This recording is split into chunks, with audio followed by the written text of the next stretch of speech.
Good afternoon, guys. How's it going? Hope you're having a good day so far. This is Mike coming back at you with another video on Precalculus. In this video, we are going to begin a new chapter, and we are going to talk about verifying trigonometric identities. And what we're doing when we're verifying trig identities is we are using the other identities and facts that we learned from the previous chapter, and we are using these things to verify other relationships between trig functions. Sums, differences, products, quotients, powers, all these different kinds of things. So just as a bit of a recap of the identities that we learned so far in this course, reciprocal identities, sine is 1 over cosecant and vice versa, cosecant being 1 over sine. And then similarly for cosine and secant, as well as tangent and cotangent. We know that tangent is sine over cosine and cotangent is cosine over sine. We have our three Pythagorean identities. Sine squared plus cosine squared is 1, 1 plus tan squared is secant squared, and 1 plus cotangent squared is cosecant squared. We have the even and odd identities here as well. We're not going to be using these so much in this section. For the most part, we're going to be using the first three sets of identities here. So before we get into the various ways or various techniques that we could have to use to verify a trig identity, I just want to give you a little bit of a heads up. You may have to use more than one of these techniques in the same problem. It's not necessarily just one that you're going to use. You may have to use more than one. And it's the work that really gets you the credit here. It's really all the middle steps that show me that you really know what the heck it is you are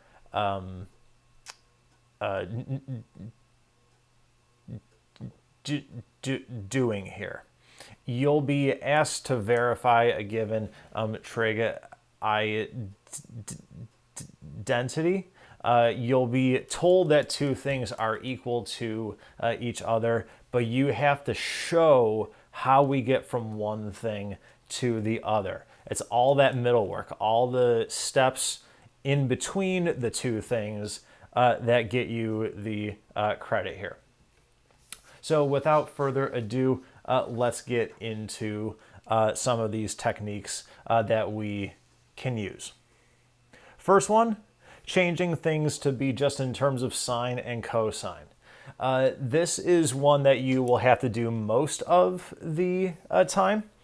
And anytime you see a tangent, a cotangent, a secant, or a cosecant, I'll say about 99% of the time, perhaps even 9 times out of 10, perhaps a little bit less, perhaps 90 to 99% of the time, when you have to verify a trig identity that has a secant, a cosecant, a tangent, or a cotangent in it,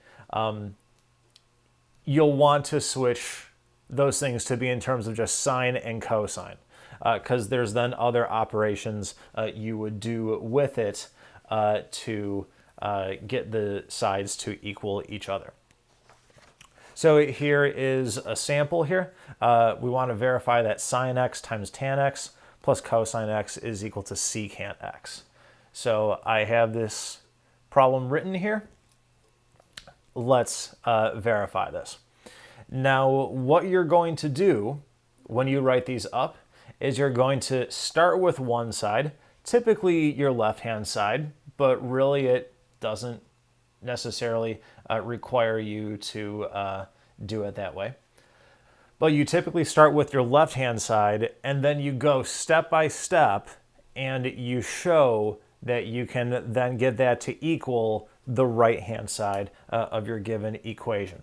So here I'm going to start with sine x times tan x plus cosine x.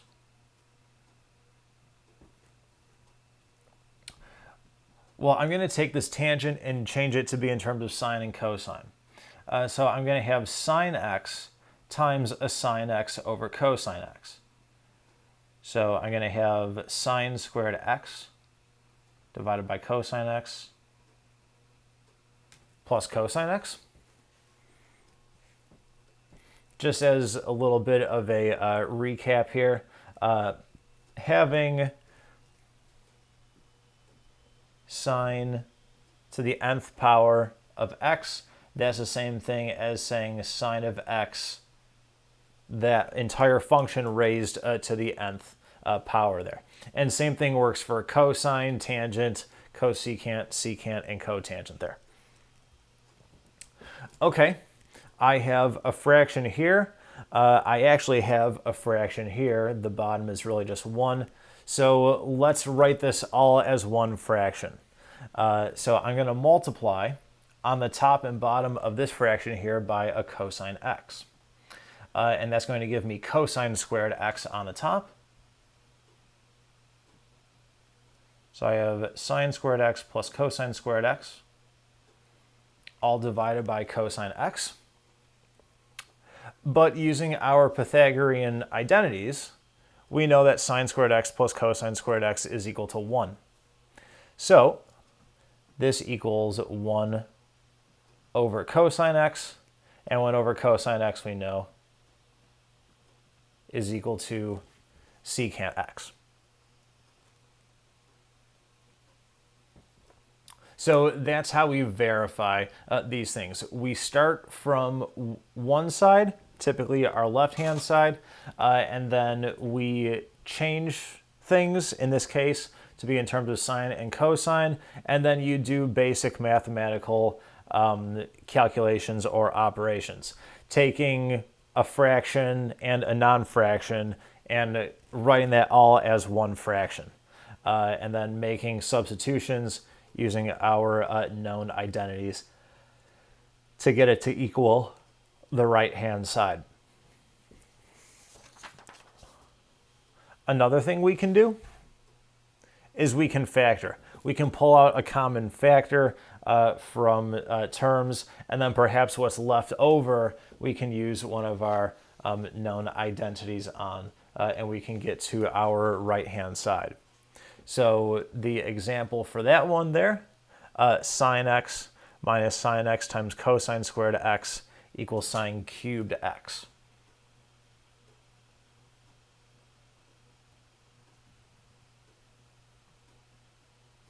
So again, I'm going to start with my left-hand side. I see that both terms here contain that factor of sine x. So I'm going to pull that sine x out. And that gives me sine x times 1 minus cosine squared x. Now looking at our Pythagorean identities here, we have sine squared x plus cosine squared x is equal to 1. Well, if I subtract the cosine squared x from both sides, then I'm going to have 1 minus cosine squared x on the right-hand side, and I'm just going to have sine squared x on my left. So I can use that and say that 1 minus cosine squared x is equal to sine squared x.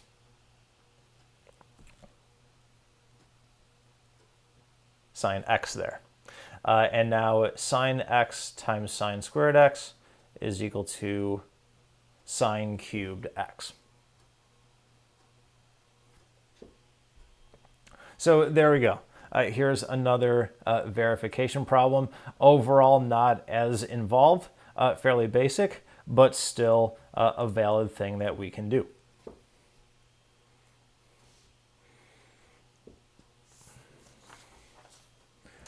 Third thing we may have to do at some point is to separate a single term quotient into two terms. If we're taking the difference or sum of things on top, and then we have one term on the bottom, we can take that single fraction and break it up into two. So our example there, 1 plus sine x divided by cosine x equals secant x plus tan x.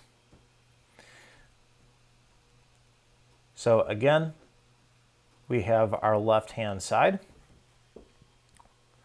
Now, just using basic properties of fractions, I can say that this is equal to this over this, and then plus, because we have the plus here, and then this guy over this.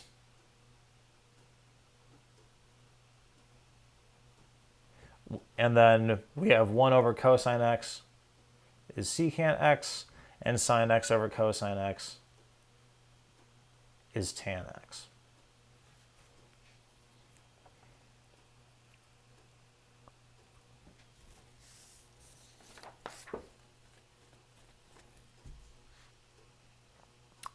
Another thing we could do is combine expressions or fractions. Take the sum or difference of two rational quantities and combine them into one, sort of like what we did in our first practice problem here. So here is an example. Verify that cosine x divided by 1 plus sine x plus 1 plus sine x divided by cosine x is equal to 2 secant x. So here I have the sum of two fractions. The bottoms are not the same. So in order to write this as one fraction, I need to find a common multiple between the bottoms of these fractions. And an easy common multiple is simply just the product of these two bottoms.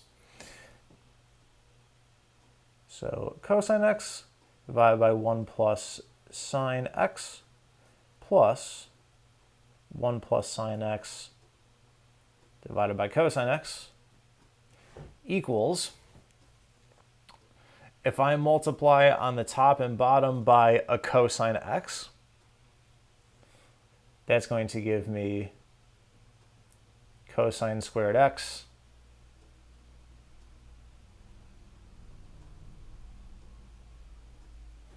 divided by cosine x times 1 plus sine x,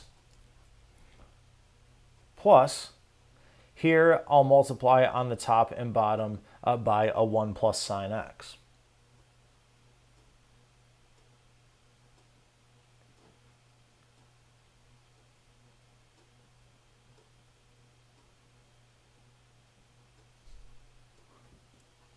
Giving me 1 plus sine x squared divided by cosine x times 1 plus sine x.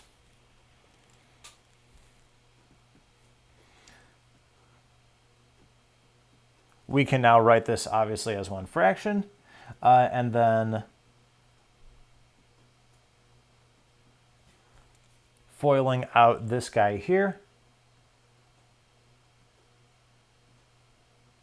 I have cosine squared x plus 1 plus 2 sine x plus sine squared x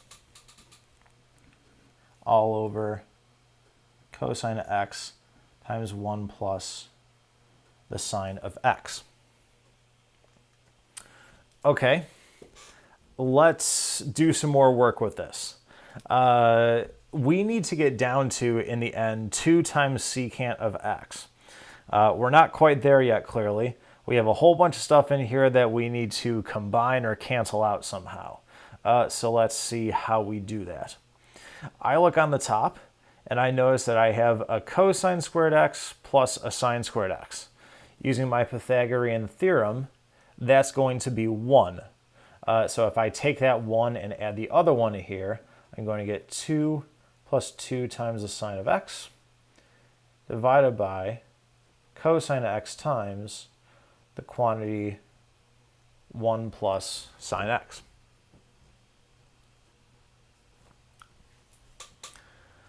Okay, it's at least a little bit friendlier. I look on the top and I notice that I can pull the common factor of 2 out of each of these two terms here.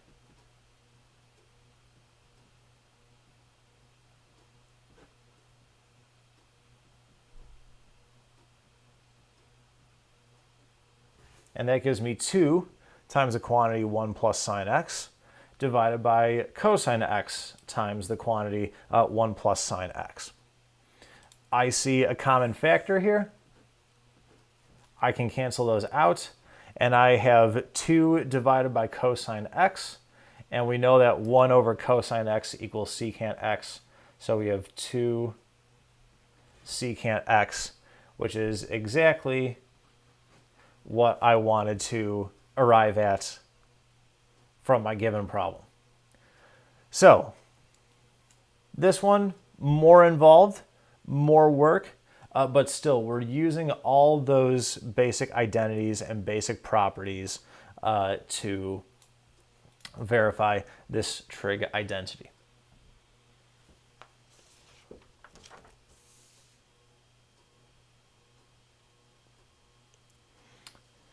Something else you may have to do, you may have to multiply the numerator and the denominator by the same factor.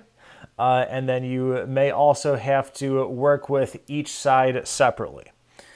So what I mean here is you may have to work with one side and get down to some point, and then work with the other side separately and get down to that same point. If you can show that those two sides, when you work with them separately, get down to the same point, then you know that those two things are equal. And the reason that you would do it this way is because it may not be very obvious for the move that you would make to go from one set of work to the other set of work. I'll show you why and or how that could happen when we do the sample problem here. So let's verify 1 over 1 plus cosine x plus 1 over 1 minus cosine x. I'm going to start with just the left-hand side, and I'm going to get this left-hand side down to something about as simple as I can make it. So I'm just going to separate here, separate the work that I'm going to do. 1 over 1 plus cosine x plus 1 over 1 minus cosine x. All right.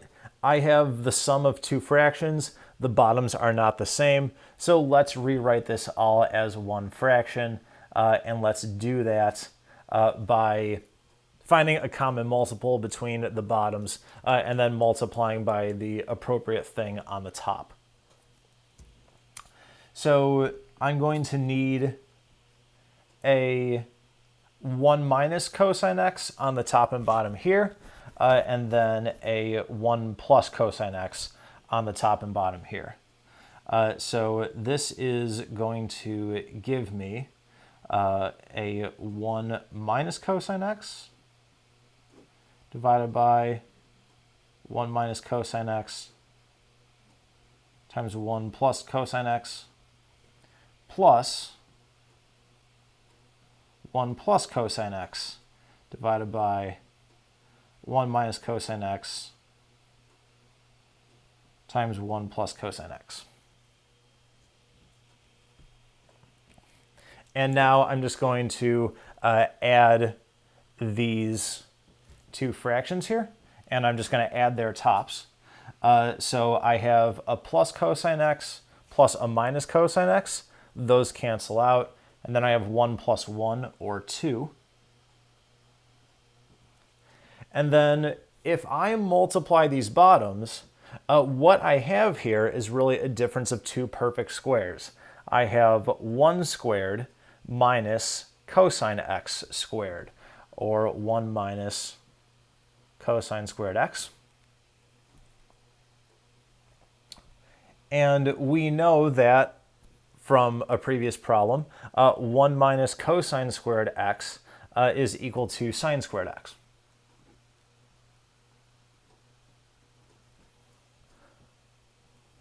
So I have 2 over sine squared x, but that's the same thing as 2 cosecant squared x, because 1 over sine squared x is cosecant squared x, just like 1 over sine x is cosecant x.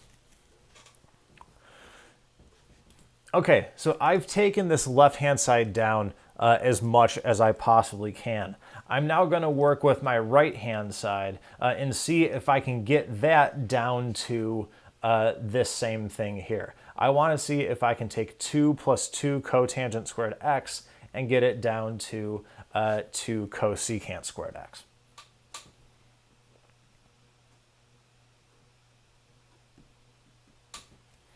Okay, well, just for starters, let's just pull that factor of 2 out front. See if that's going to help us with anything. So that gives me 2 times the quantity 1 plus cotangent squared x. And now I look at this and I say, oh, wait a second. This guy looks really familiar. This is one of my Pythagorean identities.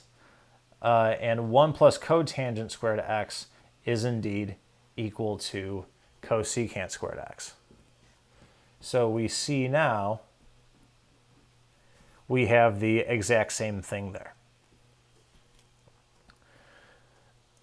So why I presented this problem here is because you may not think to do the Pythagorean identity in the opposite way. You may not think to go from cosecant squared x to 1 plus cotangent squared x.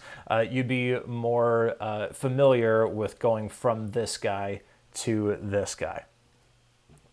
So this is why I offered this problem associated with this particular technique of working with both sides separately. Now, in theory, you can do this with any one of these problems that we have done so far. You could work with your left-hand side, get it down to some point, and then you could work with your right-hand side and get that down to some point. However, in some cases, it's just easier to go step by step from one to the other and not have to work with them separately. So I have a couple problems I want you to try on your own. The problems are right here. The first one, sine x minus tan x times cosine x minus cotangent x is equal to sine x minus 1 times cosine of x minus 1. And then the second one, sine squared x times tan squared x equals tan squared x minus sine squared x. So pause the video right now, take some time, try to figure out how to verify each of these two trig identities. Once you think you have the answer, press play, and we will see if you are correct. Okay, guys, let's go through these two problems and let's see if you came up with the correct answer. This first one here, I'm going to choose the method of working with each side separately and showing that we come down to the same thing. So I'm going to start with my left-hand side, sine x minus tan x times cosine x minus cotangent x. And all I'm going to do is I'm just going to FOIL these things out. So the left-hand side is going to be sine x times cosine x as my first. My outside is going to be minus sine x cotangent x. My inside, minus cosine x times tan x. And then plus cotangent x tan x. Okay, well, let's change some of these things to be in terms of sines and cosines here. I still have my sine x times cosine x. My cotangent is cosine x over sine x. My tangent x is sine x over cosine x. And then my last term there, I have cosine x over sine x times sine x over cosine x.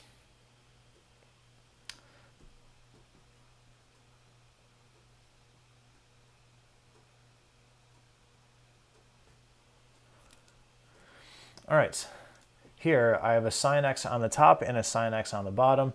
Those are going to cancel out. That just leaves me with minus cosine x. Here I have a cosine x on the top and on the bottom. Those cancel out. That leaves me with a minus sine x. And here, cosine x on the top and bottom cancel out. Sine x on the top and bottom cancel out. I just have a 1 there. Okay. There's really nothing else I can do with this left-hand side to really make this any nicer.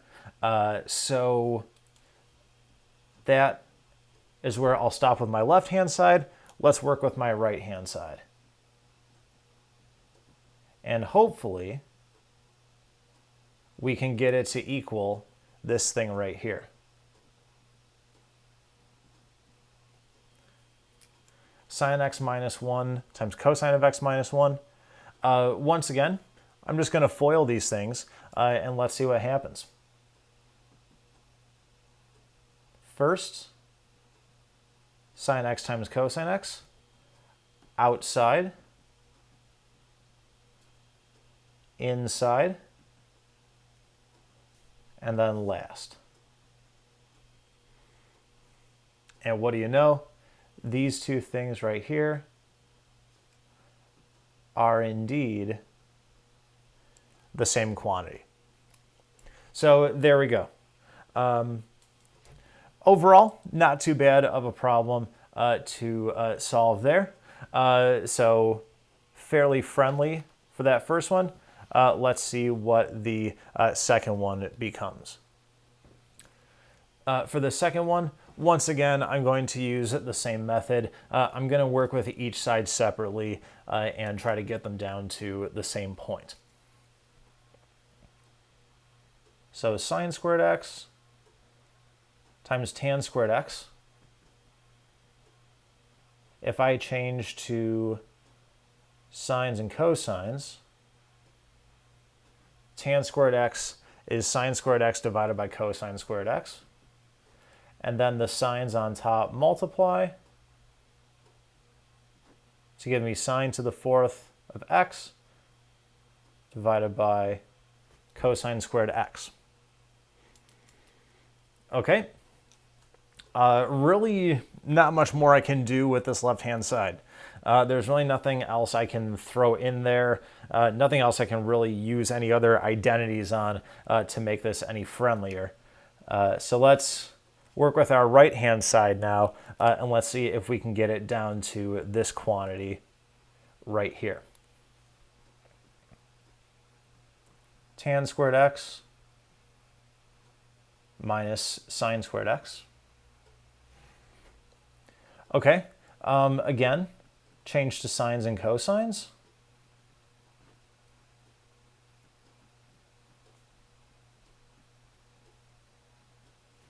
Gives me sine squared over cosine squared minus the sine squared. Again, I have the difference of things. One is a fraction, one is not a fraction. So let's change this into a fraction, and then we can just combine the tops.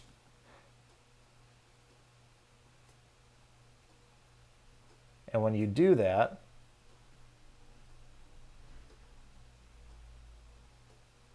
you get sine squared x minus sine squared x times cosine squared x, all divided by cosine squared x, multiplied on the top and the bottom here by cosine squared x. Again, the bottom we have there is really just a 1. Okay, looking at this right here, I see that there's a common factor of sine squared x in these two terms, so I'll try pulling that out. And at this point, maybe you see how we're going to get there.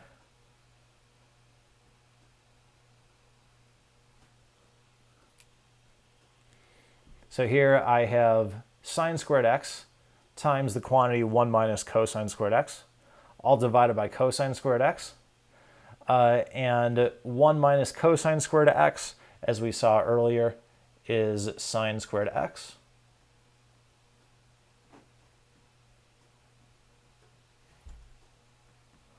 So I have sine squared times sine squared, which is sine to the fourth of x, all divided by cosine squared x. And thus we have our two quantities being equal to each other. So there we go, guys. That concludes this video on verifying trig identities.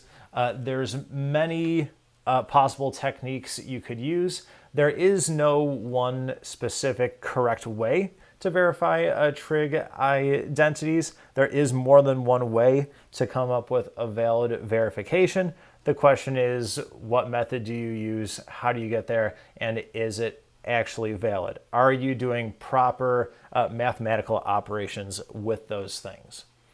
So if you have questions or comments, please be sure to reach out to me, guys. Send me emails, send me texts, phone calls, postcards, messages flying on the back of airplanes, whatever you have to do. Until the next video, take it easy, guys.